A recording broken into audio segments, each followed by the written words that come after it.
Programa Tudo a Ver. Oferecimento Chiquinho Móveis.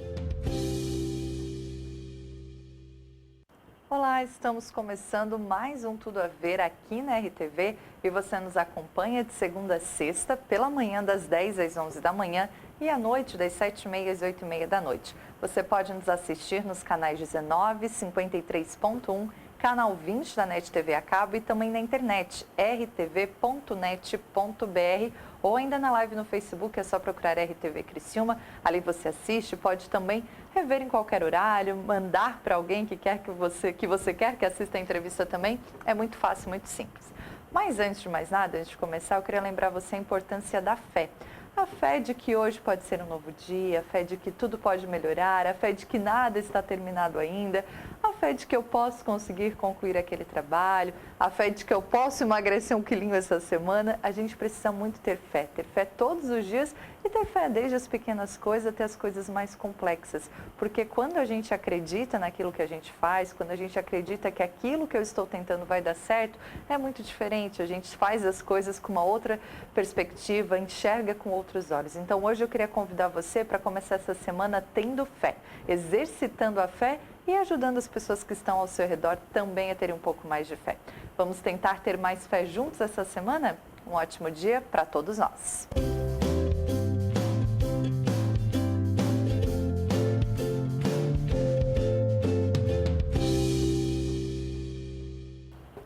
A gente já está no mês de setembro. A gente pensa que já está no finalzinho do ano, já está assim caminhando para o último quarto do ano, né? Mas a gente tem uma questão muito bacana no mês de setembro que é voltado à prevenção do suicídio, à promoção da vida, que é o Setembro Amarelo. E para conversar a respeito, eu recebo aqui a psicóloga Karina Meng. Karina, mais uma vez aqui com a gente, muito obrigada por ter vindo, é sempre muito bom poder te receber. Eu agradeço também a oportunidade, Carol, principalmente por vocês estarem sempre incentivando essa questão, acho, no debate sobre a saúde mental e está trazendo, né, para os ouvintes realmente o quanto isso é importante e o quanto a qualidade de vida faz parte, né, e da importância dela no nosso dia a dia. A gente já tem conversado mais sobre saúde mental mesmo, Karina? A gente já mudou um pouquinho essa perspectiva, às vezes aquele preconceito que a gente tinha quando falava em psicólogos, né? Vocês sofreram um pouquinho, né? Ainda existe bastante, não podemos negar. Ainda existe bastante resistência aí, as pessoas ainda associam muito com a questão de, eu tô louco, psicólogo é para louco, mas com certeza a gente já avançou bastante. Com certeza hoje o acesso já está muito mais fácil, a tecnologia nos ajudou bastante, porque hoje as pessoas conseguem, né, enxergar melhor o nosso papel e de que forma a gente pode estar ajudando também na vida deles. Uhum. E o Setembro Amarelo, a gente tem vários meses já agora com cores, né? E isso é bacana porque chama atenção, mas as pessoas falam, ai meu Deus, que cor que é esse mês, não estou entendendo. Queria que tu nos ajudasse a entender um pouquinho sobre qual é a história, né, do Setembro Amarelo, o porquê do amarelo. É legal, sim. Até eu estava vendo que agora também tem o Setembro Roxo, né? Que é por uma causa de animais. Eu disse que bacana, porque a cor, de certa forma, ela também chama atenção, né? O Setembro Amarelo, ele foi instituído por uma situação que não foi nada legal, foi uma situação triste, mas que teve, né, o que foi o início. Teve um jovem nos Estados Unidos que ele acabou tirando a vida, tinha 17 anos, e quando ele tirou a vida, ele estava dirigindo o carro dele, e foi um carro que era dele, ele que restaurou, ele que pintou esse carro, e era da cor amarela. E aí no velório, né, a família acabou passando vários cartões com fitas amarelas, buscando conscientizar outras pessoas que talvez estivessem passando pelo mesmo sofrimento, pela mesma situação que o filho. E a partir de então eles deram início a essa campanha, né, de prevenção, programa de prevenção, e acabou a cor ficando, né? Então de lá para cá sempre se tem o amarelo no setembro. E o setembro em volta do dia 10. Dia 10 é oficialmente a data de prevenção mundial. Então, a gente aproveita a data e faz a campanha no mês todo. Quando a gente tem um mês todo assim, é mais fácil de trabalhar um tema? Como é que tu observa isso, né? Dá mais tempo? Ou a gente consegue, porque às vezes nessa vida corrida, né, que todo mundo leva hoje, querendo, às vezes, hoje é dia 10, passou o dia, a gente não falou. E quando a gente tem um mês inteiro, eu tenho a impressão que a gente tem mais oportunidades. Tu observa dessa forma também? Tens razão. O tempo hoje realmente é algo que a gente luta contra, né? A gente diz que é janeiro, já é dezembro, né? Passa voando. Mas, de certa forma, sim. A ideia é que a gente falasse o ano todo sobre isso. Só que, tendo um mês todo para isso, ele nos facilita muito porque a gente consegue programar muito mais a visita, muito mais atendimento, palestra. Acho que a conscientização, ela acaba abrangendo muito mais. É o mês todo. As pessoas ficam até de chata. Ai, setembro ainda, ai, setembro de novo, porque a gente bate. A ideia era bater o ano todo, né? Porque, assim, trazendo um pouquinho da nossa realidade, os números são muito alarmantes. Isso, né? A gente fala aqui em Criciúma, na região, né, Karina? Só que Santa Catarina já é um dos estados com as estatísticas mais altas no Brasil. A nossa região, né, segundo o nosso colega ali do ML, o Almir, também é bem alto os números.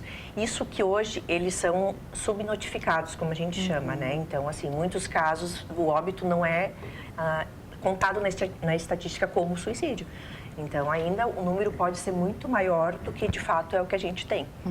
Mas hoje, a média que tem é de 40, a cada 45 segundos, uma pessoa acaba tirando a vida. Daí, média de 32 pessoas por dia, acaba sendo, em média, de 12 mil pessoas por ano, 12 milhões de pessoas. Então, assim, é muita perdas. E, muitas vezes, a gente percebe que, fazendo a prevenção, conscientizando, trabalhando, 90% dos casos podem ser prevenidos. Pois é muito alto, 90%. Então, olha quanto trabalho a gente tem pela frente. Pois é, isso aí, eu vejo que esse número ajuda a gente a desmistificar um mito que as pessoas têm, né? De que, as pessoas, se estão querendo tirar a própria vida, elas vão fazer, não tem como evitar. E outra de que, às vezes, as pessoas estão anunciando que vão fazer. E eu digo, não, se está falando, não vai fazer. E aqui em Criciúma é muito bacana que eles têm uns dados, né? O Almir tem, o Paulo do CVV também, de que durante um mês que foi feita uma campanha muito grande, esse número diminuiu bastante. E quando se deixou de falar, esse número aumentou. E aí me preocupa muito, Karina, da nossa responsabilidade enquanto sociedade. Porque a gente precisa se colocar à disposição dessas pessoas, a gente precisa agir, a gente precisa falar a respeito do assunto e não fazer de conta que ele não acontece. Né? É verdade. Tanto que isso não é um achismo, né? É uma evidência de que, de fato, os números melhoraram muito, né, em termos de diminuir as estatísticas. E as pessoas acabam se sentindo mais acolhidas, quem está passando por esse sofrimento. Muitas delas acabam, inclusive, se isolando, acabam não compartilhando, porque elas não se sentem compreendidas, né? Ela é uma dor que ela é abstrata, de certa forma, para nós, né? É diferente de tu estar com o pé machucado, de tu estar com uma dor de cabeça, ou tu estar com um gesso, que é visível isso, né? Como falar de algo que muitas vezes está intrínseco, tá em nós, e a gente não tem cara para as pessoas verem, né? Eu tenho muitos pacientes, às vezes, que relatam, porque o fulano disse que eu não estou com cara de ter depressão. Mas depressão tem cara, né? Ou muitas vezes, tu está deprimido, mas tu tem condições de trabalhar, né? E as pessoas não têm essas informações para, de fato, entender o que se passa. Quando a pessoa está abalada emocionalmente, afeta toda a parte cognitiva. Afeta a memória, atenção, concentração. Ela não consegue, às vezes, na terapia, às vezes eu tenho dificuldade, se ela está num grau mais avançado emocionalmente, de proporcionar o próprio trabalho na terapia, porque a pessoa vai, volta, ela não consegue estabelecer aquele raciocínio. Imagina num ambiente de trabalho onde existe responsabilidade, onde vai ter consequências. Então, de fato, a gente acaba muitas vezes trazendo muitas coisas que são mitos e que não, de fato, se concretizam. Assim como a pessoa está querendo chamar atenção, fazendo, né, essas tentativas. Quem que vai dizer que é chamar atenção ou não? Sendo uma tentativa, sendo um risco da vida dela, é preocupante e temos que dar atenção, sim. Algo está acontecendo com ela. Se ela está querendo chamar atenção, é porque também tem alguma coisa que está acontecendo e que a gente não está conseguindo entender. Então, de fato, é preocupante e quanto mais nos falamos sobre isso, a gente não incentiva. A gente, de fato, ajuda essas pessoas a buscarem ajuda. E até eu acho que a perceber, né, Karina, de dizer assim, opa, o que está acontecendo comigo não é normal. Opa, eu acho que eu passei, teoricamente, né, passei do ponto e acho que eu estou precisando de ajuda. Porque a gente tem muito isso, né, o ser humano de, eu me resolvo. Né? Fantástico, Carol, essa tua colocação. Tá tranquilo até aqui, né? Fantástico, porque primeiro a gente acha que nós não temos limites. A gente pode tudo, a gente vai abraçando, a gente vai trabalhando, a gente vai fazendo tudo e tá tudo certo. E outra é que muitas vezes isso é muito comum até no consultório, é uma coisa que às vezes até me surpreende. O paciente chega e ele começa a me relatar como ele está, o que não está legal na vida dele, e está muito nítido todos os sintomas de depressão, todos os sintomas depressivos, e ele não se deu conta disso. E quando eu menciono, tu estás com sintomas que levam à suspeita de uma hipótese de diagnóstico de depressão. Como assim? Eu com depressão? Eu não acredito. Então, assim, a pessoa não se percebe. E ela está com distúrbio de sono, alimentação, ela está querendo se isolar, ela está com muitos sintomas, então nem ela se dá conta de que ela não está indo bem. Então, imagina as pessoas, né? Como a gente de fato não se percebe disso. Às vezes é por falta de informação, de conhecimento, às vezes pelo fato de estar tão no automático, a gente levanta, toca o dia, acha que é só hoje, amanhã já está tudo certo. E às vezes a coisa vai se arrastando, e quando eu vejo, às vezes, eu já passei um pouco dos meus limites e o meu corpo já está pedindo ajuda.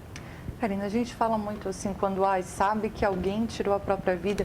Poxa, mas fulano tinha tudo, né? Ele tinha um trabalho bom. Às vezes a gente fala muito isso assim de pessoas famosas, né? De músicos, de artistas. Nossa, mas olha só, parece que estava tudo bem.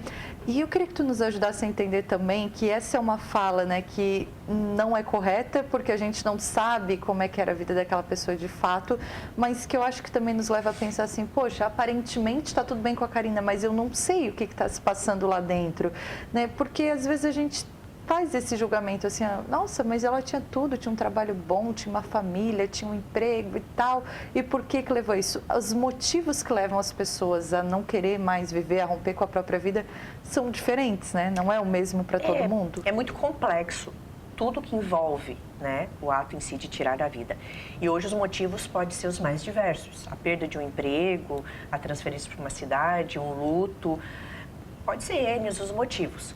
Cada um ele vai estar lidando com aquela situação de um modo diferente. É igual quando a gente diz que uma pessoa faz uma tempestade num copo d'água, a outra não. Às vezes uma pessoa perde o emprego e ela lida de uma maneira que outra pessoa lida de maneira diferente com a mesma situação. E às vezes ela tem tudo que, no meu olhar, na minha leitura, seria satisfatório para a vida.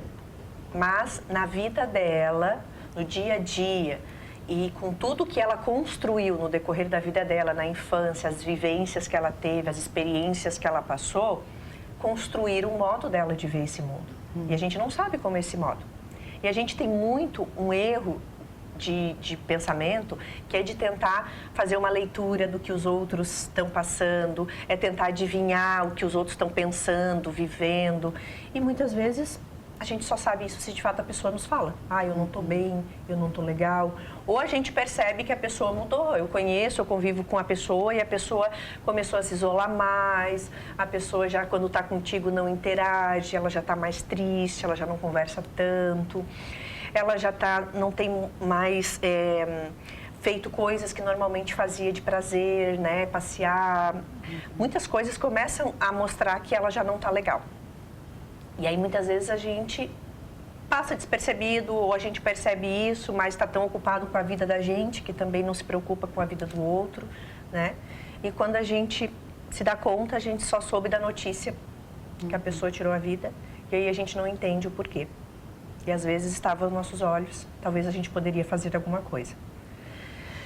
O bacana só, às vezes eu vejo pacientes meus queixando-se que quando entra muito dessa campanha, as pessoas começam assim, tipo, bate na minha porta, que eu tô aqui para te ouvir. Se está precisando, me escreve. Meio como se estivesse banalizando até isso, né? Porque a coisa é muito mais séria do que a gente acredita ser. E não é fácil a gente falar dos nossos problemas, falar do que a gente sente, medos, angústias. A gente tem medo de ser ridicularizado pelo outro, a gente tem medo disso ser uma bobagem, a gente tem medo de o outro não nos entender, e por isso a gente vai levantando esse sofrimento com a gente vai carregando, e chega uma hora que, por ele não ser resolvido, por ele não ser colocado para fora, ele toma proporções maiores. E muitas vezes ele era tão pequenininho quando ele começou, que se tivesse sido lá, teria se dissipado, teria se resolvido e nem teria chegado a muitos.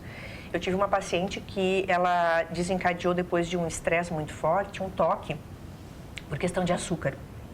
Então ela não tinha contato nenhum com açúcar E o primeiro dia que ela foi na consulta, ela ainda disse, se tu colocar açúcar aqui do meu lado, eu pulo pela janela. Porque isso me incomoda, de um ponto que hoje, viver desse modo, para mim, é muito angustiante e não vale a pena. Eu já pensei em suicídio várias vezes.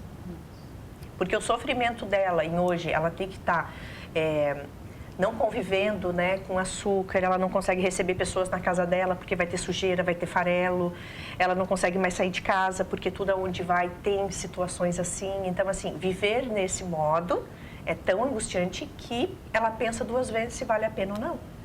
Como tantos outros, né, casos. Esse eu trouxe porque talvez para nós a gente vai pensar assim, que bobagem, só o açúcar, qual é o problema? Vai lá e lava a mão. Como isso é difícil, né? A questão da empatia e a questão de eu me colocar no lugar do outro, mas eu também parar para conversar, né? Aquilo que a gente fala muito, pessoal do CVV, olhar no olho e dizer, tu tá bem? Como é que tá? Como é que foi tua semana? E a gente vai vivendo de uma forma muito atropelada e muito egoísta também. Essa é a parte difícil, Carol, e eu entendo que seja difícil. Porque às vezes a gente também faz isso, né? E hoje as pessoas é muito assim, tipo, eu preciso muito falar contigo. E aí eu falo, e aí a pessoa terminou de falar, daí eu vou dizer assim, que legal, eu vou te contar uma coisa. Agora não dá. Depois tu me conta. E era só para contar e não ouvir. E o ouvir, o mais difícil é de fato tu ouvir com empatia. É tu ouvir sem julgar. Porque imediatamente quando tu escuta a pessoa falando, o que a gente faz primeiro? A gente fala o que a gente quer que a pessoa faça ou como a gente faria naquela situação. E muitas vezes a pessoa não quer saber, ela só quer desabafar, ela só quer compartilhar, ela só quer que a gente valide a emoção dela, né? Se ela está triste, ok, ela tem direito de estar triste, se ela está com raiva, ela tem direito, a gente valide aquilo. E muitas vezes a gente pode até perguntar, o que eu posso fazer para te ajudar? Tu gostaria de uma opinião? Tu gostaria só de desabafar? Né? Ou muitas vezes eu não concordo com a opinião tua, tipo, a minha opinião é diferente, mas eu respeito a tua opinião. E se tu acha que esse é o certo, tu tens que lutar pelo que tu acha que é certo. Mesmo que isso vá contra o que eu acho, porque eu tenho que respeitar o outro. Eu até comentei contigo nos bastidores, né, tipo, de um paciente que eu atendi recente, que ele tinha dificuldade de abrir com a própria família sobre uma situação que ele está passando em função disso. Karina, eles não me entendem, eles só não admitem que eu saia do meu trabalho, eles não querem que eu faça isso, então eu já não comento, não converso mais, eu não compartilho as coisas porque eles não me entendem. Verdade. E teve outra coisa que a gente falou antes de começar a entrevista aqui também, que eu achei muito legal, de que você falou como que eu posso ajudar a campanha, ou como que eu posso ajudar a causa, né? Eu não sou uma psicóloga, não sou voluntária do CVV, da Rede de Proteção à Vida, mas como eu posso ajudar? E eu queria que tu nos ajudasse, né, enquanto cidadão comum, para quem está assistindo, como é que a gente pode ajudar, de certa forma, durante esse mês e, claro, todos os outros também, Karine? É bem legal isso, Carol, porque às vezes as pessoas também ficam perdidas. Eu quero ajudar, eu acho que é uma campanha legal. Às vezes tem pessoas que perderam familiares e querem estar, né? Eu acho que é disseminar a causa. Uma delas eu acho a questão até do amarelo, né? É usar fitinha amarelo, um lenço amarelo, uma roupa amarela. O amarelo, esse mês, vai estar em evidência. Então, quando a gente remeter a ver as pessoas, vai estar nos lembrando dessa causa. Então, isso acho que já é uma coisa bem bacana. Outra nos meios aonde eu convivo, seja no trabalho, seja num grupo, seja numa igreja, tentar fazer com que aquela instituição, aquele lugar, traga assuntos sobre isso, né? Hoje tem N psicólogos aqui na nossa cidade que estão dispostos a irem palestrar, falar sobre o assunto, voluntariamente, de forma gratuita. E seja na tua empresa, seja na igreja, seja num grupo onde tu participe, levar assunto, falar sobre, aproveitar que estamos nesse mês que está em debate isso e levar esse assunto, né? Em casa, na família, principalmente para quem tem filhos adolescentes, outras idades também, mas a adolescência hoje é um dos números muito alarmantes, que aumentou muito os números na estatística de suicídios. Então, assim, buscar olhar para a sua família e ver, está acontecendo alguma coisa que eu não estou percebendo, está tendo alguns sinais que talvez eu não esteja me dando conta. Eu chego até a me arrepiar, porque, assim, crianças e adolescentes, eles não têm a maturidade, eles não têm o entendimento como nós na vida adulta temos. Eles estão em sofrimento e muitas vezes eles não sabem nem como lidar com isso. Eu já fiz palestra para adolescentes de 13, 14 anos, que eu mesmo fiquei muito surpreendida com as perguntas que eram: ah, tia, é normal eu querer ficar num quarto escuro? Tia, o pai e a mãe não conversam comigo, com quem que eu posso me abrir? Então, são coisas, assim, assustadoras até. Então, talvez aproveitar esse mês para observar a tua família, observar se ali dentro mesmo não está precisando de um espaço para conversar, talvez não esteja faltando a tua observação, a tua presença, para ver se de fato não está acontecendo alguma coisa. Não deixe só para receber a notícia de quando acontece, né? E talvez esses momentos em famílias, né, que a gente precisa tanto, a gente pode valorizar mais e também gera essa confiança dos filhos no pai, né, dos pais nos filhos também, de estar ali, é uma família que a gente almoça junto, a gente sai junto, a gente vai no parque, a gente faz alguma coisa, que cria um vínculo que é muito mais, eu imagino, né, um relacionamento mais fácil do que se o pai e a mãe estão lá e eu estou no quarto e a nossa vida é assim. Ah, é verdade, Carol, bem colocado, assim. Na verdade, o que faz os filhos trazerem, né, colocarem essas situações para os pais é o vínculo, é a confiança, é os pais ouvirem aquilo sem já punir. Porque às vezes o filho vem trazer uma situação e o pai já briga, ele já quer punir, já quer dar um castigo, e aí o filho não vai trazer numa próxima situação aquilo de novo, porque já vai estar esperando. Então, muitas vezes o pai pode dizer que o filho não fez certo, ou que o filho né, tem que agir assim, mas que o pai sempre vai estar ali, que ele sempre tem que, né, vir até o pai. Então, ele realmente tem que se aproximar. Hoje, oportunidades é o que não faltam, né? Seja um momento de almoço, seja um final de semana. Não deixe o seu filho sempre no quarto, né? Muitas vezes, eu já atendi adolescente que eles jogam muito online hoje, né? Então, assim, no jogo online, eles têm contato com o Brasil, com o mundo todo.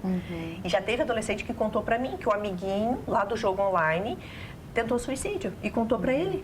Desabafou com eles no grupo ali online de jogo, porque não tinha com quem desabafar. Eu fiquei preocupada até no intuito até de influência, né? Porque às vezes até pode influenciar ele, mas na verdade, até ele, na verdade, não era um caso, ele era uma pessoa até com bastante discernimento, mas quantos nossos que às vezes estão lá no quarto, a gente acha que está só no computador, mas está tendo contato com vários outros que estão passando por isso e às vezes é onde encontra um espaço para falar sobre. Verdade. Karina, eu quero te agradecer, muito bom a gente poder começar esse mês falando a respeito disso, né? O nosso compromisso de falar mais, não só nesse mês, mas, né, direto aqui no nosso programa. Te agradeço mais uma vez por ter vindo aqui e eu tenho certeza que traz esclarecimento pra gente, traz um alerta pra gente também, né? Que você explicou o porquê do amarelo, mas eu sempre associo, falei pra ti, com o sinal amarelo que a gente precisa acender, né? Também. Não deixa de ser. Então, te agradeço e fica o convite para que tu voltes mais vezes, porque é muito bom a gente poder falar sobre saúde mental. E eu fico bem feliz com esse convite e até por vocês realmente estarem apoiando, incentivando, né, que realmente abordamos mais esse assunto e não ter receio de trazer ele também para a mídia, para a TV e que a gente fale mais sobre isso. É falar sobre as emoções que a gente vai estar salvando mais vidas. Verdade. A Karina trouxe aqui para mim uma camiseta como a que ela está usando, né? Da campanha. Falar é a melhor solução e agradeço e a gente vai com certeza continuar conversando a respeito. Obrigada. Obrigada também. A gente vai para um breve intervalo, daqui a pouco a gente volta com mais informação. Aqui no Tudo a Ver é rapidinho, não saia daí.